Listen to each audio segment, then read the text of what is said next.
Welcome to the Leading Owls podcast, brought to you by Rice University's Doerr Institute for New Leaders. Each week, we bring you inspiring stories and practical tips from successful student leaders, faculty, and staff, along with leadership experts and coaches that will help guide you in your own leadership journey.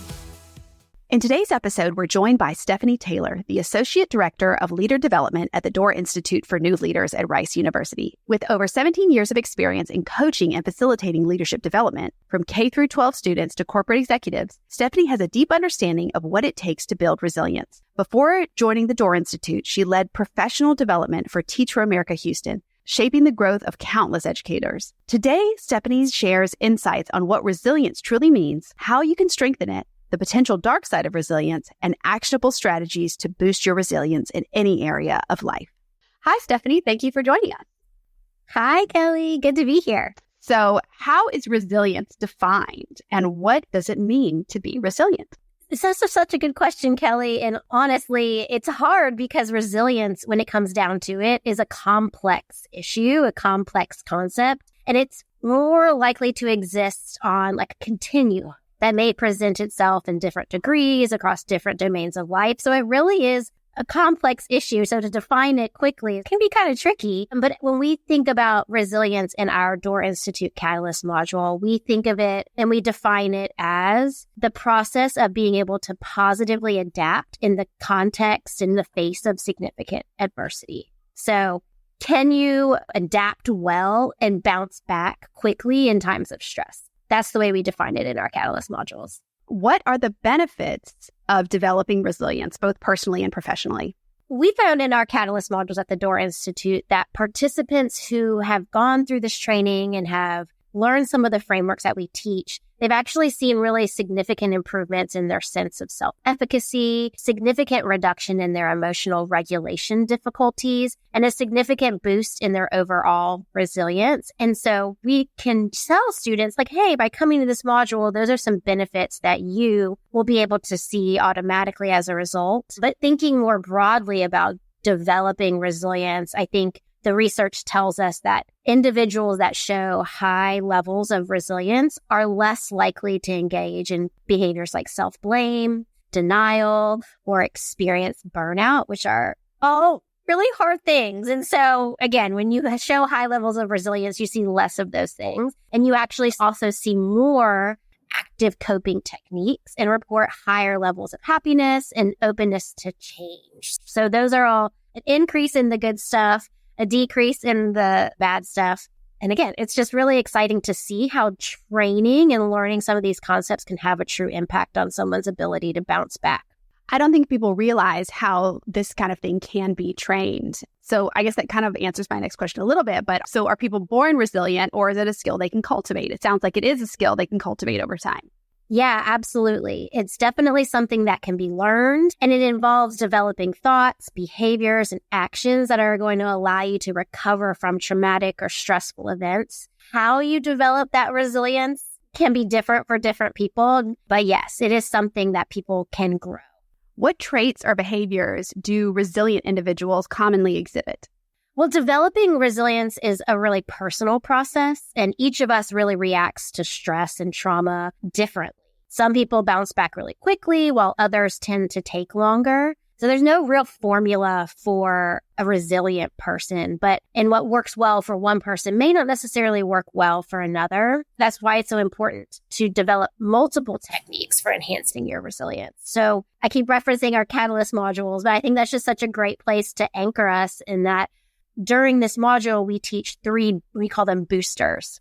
So the boosters that we teach in the Catalyst module are self-efficacy, self-regulation, and hope. Those are the concepts that we couch everything under. And self-efficacy, we give you some strategies that are going to help you to believe in your ability to accomplish a task through your own actions. When we say self-regulation, we mean how you're able to monitor, evaluate, and modify your emotional and behavioral responses. And hope, the hope booster is probably one of my favorites to talk about, and it's the ability to produce pathways to pursue valuable goals and motivate yourself to actually walk down those pathways. There's some strategies and some activities that you can do underneath each booster that will really strengthen your muscle. What are some common misconceptions about resilience? Oh, so many. And there's so many. I think it's at some point become a buzzword, right? That you see all over social media and people are like, I don't want to be called resilient anymore. Like, I just want to not have to be that, right? During the pandemic, we saw so much of exhaustion around that. And so I think that is one common myth that we see. So, I mean, one myth, again, if we couch it in this desire, we call it the dark side of resilience. So resilience shouldn't be, a person or an organization's response to burnout or lack of support and resources. That's absolutely a myth that exists about resilience. And sometimes it can be used against people in kind of like you just need to bounce back or suck it up or be more resilient. And so we always caution students, there could be a dark side of how this comes out in organizations. And again, like I mentioned earlier, we saw a lot of this during the pandemic. So I'm exhausted by being resilient. I don't want to be called resilient in my life anymore. And I think the truth is, right, some people are called on to take more hits than others over time. And so how are we thinking about the negative implications of resilience over time? I think another myth of resilience is we call it the rose-colored glasses myth. And there's this common misconception that people who are resilient experience no negative emotions. That's not true. Resilience is actually demonstrated when you can effectively navigate your way around a crisis and to utilize effective methods of coping. So no rose-colored glasses. Just because you're resilient doesn't mean that you aren't going to have negative emotions or thoughts. So that's another myth we point to. And the last myth that I'll reference is the gladiator myth. And I think it's just the way it's described. That's what it means. Is we think of resilience as the ability to face adversity head on, fearless as a gladiator. You're completely in control with your shields on at all times. And although a big part of resilience is building up our sense of self-control or our sense of control, we don't become invincible. Right? We don't become these gladiators, but we do acquire skills to mitigate some of those stressors. That was a long answer, but those three myths are the ones that I think come up the most and that we talk about in modules.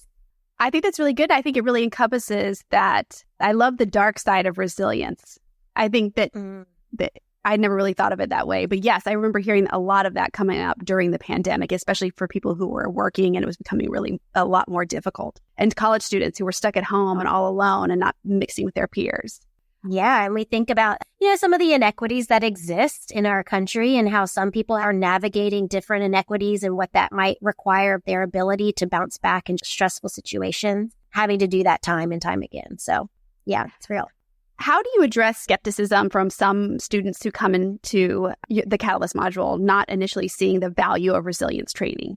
I think with any resistance to any topic, I tend to take a coaching approach, which may not sound really satisfactory in this podcast setting, but it really is questioning where is that resistance coming? What's holding you back? Or have you had a previously bad experience with being called resilient or not resilient enough? What makes you think it can't be trained? Have you just never had quality conversations with folks that left you feeling more able to do that? So a coaching approach through questioning and asking folks really to clarify what they're hesitant about is really the approach I take with all folks who are experiencing resistance. The Doerr Institute offers a Catalyst workshop called Boost Your Resilience. Could you describe the structure of this workshop and what key topics and activities do you cover? Yeah, of course. I have the participant guide here with me, and this is a staple that you'll see in all the Catalyst modules that really help our participants to walk through and internalize what the content is. For this resilience module specifically, we start with a self-reflection where students identify their typical response tendencies when faced with stress. And so that is always a great place to start when you're like, let me take a deep look at myself. Let me think about how am I showing up in stressful situations so I can uncover if there are any patterns, behavior patterns that I want to address. After they do this self-awareness, self-evaluation, we then introduce the 3 resilience boosters. And we talked about those earlier when you were asking questions. Those are the ones self-efficacy, hope, and self-regulation. using their self-assessment, students then get to select which of these boosters do they want to focus on? Which one maybe is a strength of theirs they want to leverage more? Or which one is an area of growth that they want to develop? Or what's a booster that they just want to learn more about? And folks self-select into these small group conversations where they dive deep into what that booster is about, and they are given really specific activities that they can work through that relate to their ability to grow in that booster. So it's a lot of self-guided conversation in this particular module. And that's important because, like we said earlier, resilience is such a personal concept. And so really giving folks the opportunity to choose which booster will make the biggest impact on them has been really successful. So that's all in session 1. And then in session 2, that's why these Catalyst modules are 2 parts. There's so much. The second session, they come back and we take the opportunity to discuss recovery strategies, which are different than some of the strategies that you would employ during the actual self-efficacy. Recovery strategies are different and they're really specific. So we go through what are some strategies that can impact your ability in your mental, physical, and emotional areas. And then social support is such a huge thing when we talk about folks who are able to bounce back from stressful situations. So we also walk through some assignments where students are able to really think critically about the social support network that they have and where there might be gaps or holes in how they want to address that moving forward. Awesome. How do you tailor your workshop to meet the diverse needs of participants from different backgrounds? Because we start off with that self-assessment, there's no greater way to include that differentiation than by students just self-selecting. And so this module does give them a chance to say, here's how I experience resilience. Here's what I want to do with that. That self-assessment and that selection into the booster conversation really allows folks to vary the conversation. And of course, because we value a coaching approach, we also are ensuring that students are making commitment statements that are personal to themselves that they can act on.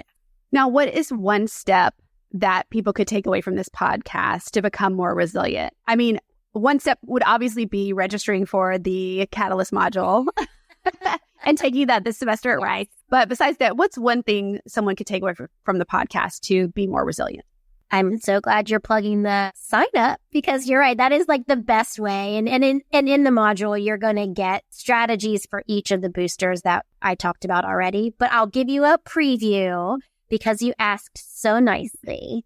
So one really concrete strategy that we teach during the Boosting Hope booster conversation is learning how to take major projects and break them down into minor, small, achievable tasks. When you are able to create that mental pathway for yourself, it really does boost your hope, and it makes you feel like, oh, there's ways out of this. If you're facing this insurmountable challenge or this insurmountable task, you're feeling hopeless, break things down into manageable steps, do the next best thing, the next right thing, and you slowly can build yourself up out of that. I love that. That's great advice. I've learned a lot.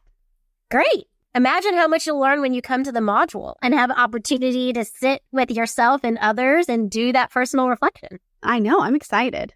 Well, thank you so much for joining us, Stephanie, and giving us a sneak peek into the Boost Your Resilience Catalyst module that's coming out this fall with the Doerr Institute at Rice, and for showing us the dark side of resilience, the light side of resilience. And we hope a lot of you out there will come and register and take advantage of it. Some things that we can take away and start working on today. Of course. It's been a pleasure. Thanks, Kelly. Thank you for joining us for the Leading Owls podcast. We will be back next week with more leadership journeys and tips to share. New episodes release each Wednesday. For more information on the Doerr Institute for New Leaders and our free leader development programs for Rice students, please visit doerr.rice.edu.